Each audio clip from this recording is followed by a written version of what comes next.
کہ غیر فطری محسوس ہو رہا تھا۔ ایسی ٹھنڈک کا احساس مجھے پہلے کبھی نہیں ہوا تھا۔ میں سن کر رہ گیا، سن ہو گیا۔ یہ کیسی کہانی تھی؟ کون تھی یہ لڑکی؟ شاید لاش تھی۔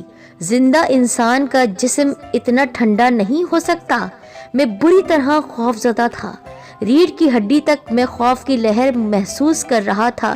پورے جسم کو سن کر دیا تھا میرے اس ہاتھ کے احساس نے۔ کبھی کبھی حقیقت اور وہم کی سرحدیں ایک دوسرے کے بہت قریب آ جاتی ہیں، کچھ بھی پتہ نہیں چلتا۔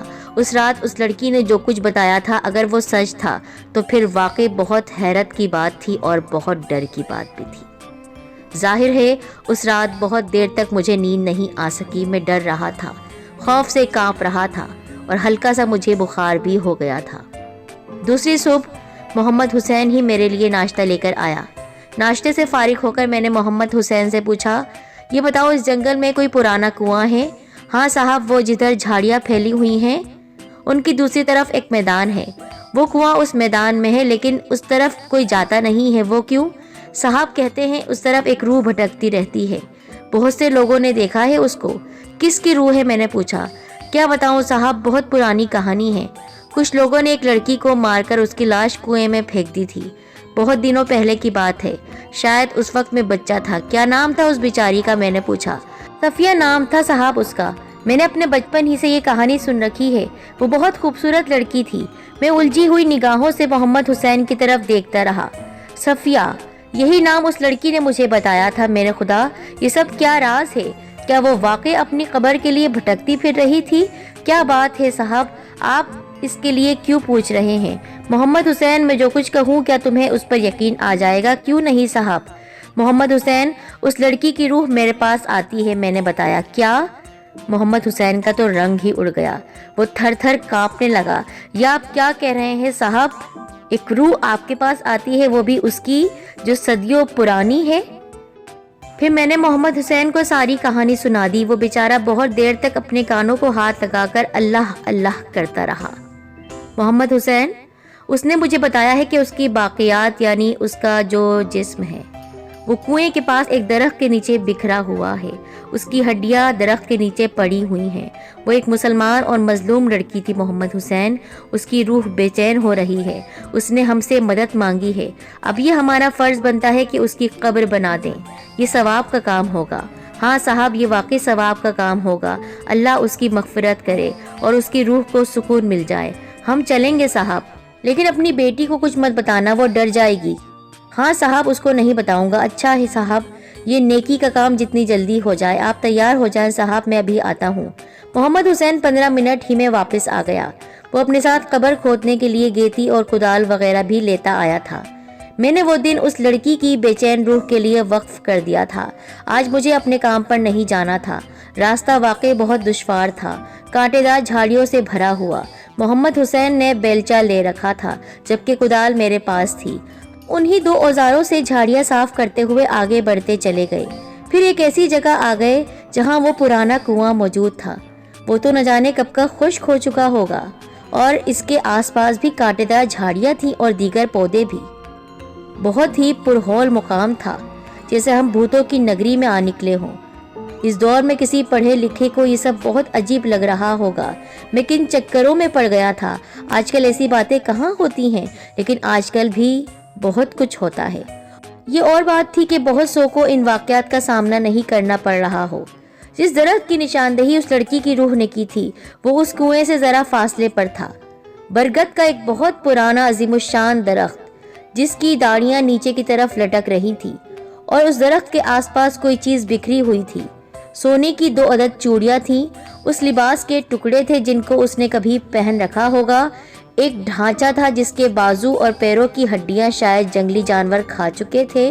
محمد حسین نے بلند آواز میں کلمے کا ورد شروع کر دیا۔ عبرت کا مقام تھا۔ انسان بھی کیا ہوتا ہے جب وہ زندہ ہوگی تو کتنی امنگوں سے بھری ہوئی ہوگی، کیسی کیسی خوبصورت خواہشات اس کے ساتھ ہوں گی، لیکن اب وہ کہانی کچھ بھی نہیں۔ ہم نے جلدی جلدی اپنا کام شروع کر دیا۔ پہلی بار ایسا معاملہ درپیش ہوا تھا۔ پہلی بار کسی کی قبر کھودنی پڑ رہی تھی جو ڈھانچہ تھا، اور وہ بھی اس کی جس کو اس دنیا سے گزرے برسوں ہو چکے تھے، صدیاں بیت چکی تھیں۔ کیسی عجیب بات تھی۔ مٹی زیادہ سخت نہیں تھی، اس لیے ہم نے 1 گھنٹے میں ایک قبر کھود لی تھی۔ محمد حسین کام کے دوران کلمے کا ورد کیے جا رہا تھا۔ قبر مکمل ہو گئی تھی۔ ہم نے اس کی باقیات اس کی چوڑیوں سمیت اس قبر میں ڈال کر اس کو پتھروں اور مٹی سے بھر دیا۔ نشانی کیا ہونی تھی، وہ بیچاری تو بے نشان ہو گئی تھی۔ ہم بہت دیر تک وہاں کھڑے ہو کر فاتحہ خوانی کرتے رہے، اس کی روح کے سکون کے لیے دعائیں مانگتے رہے، پھر واپس چلے آئے۔ وہ رات بہت بے چینی کی تھی، ایک خدشہ لگا ہوا تھا شاید وہ آ جائے، لیکن وہ نہیں آئی۔ میں مزید 4 دن اسی ریسٹ ہاؤس میں رہا، لیکن وہ دوبارہ نہیں آئی۔ شاید اس کی روح کو سکون مل چکا تھا، وہ اپنی منزل تک پہنچ چکی تھی۔ کئی برس گزر گئے ہیں، لیکن یہ سب کچھ یاد ہے مجھے، اور یہ کہانی سناتے ہوئے سوچ رہا ہوں اس زندگی میں کیسے کیسے راز چھپے ہوئے ہیں۔ میرا تو اب اس طرف جانا نہیں ہوتا ہے، محمد حسین کا بھی انتقال ہو چکا ہے، لیکن اگر آپ میں سے کوئی اس طرف جا نکلے اور پرانے کنویں کے پاس برگد کے سائے تلے اسے کوئی قبر دکھائی دے تو ایک بار فاتحہ ضرور پڑھ لیجیے گا۔ اللہ ہم سب کو ایسی آزمائشوں سے محفوظ رکھے۔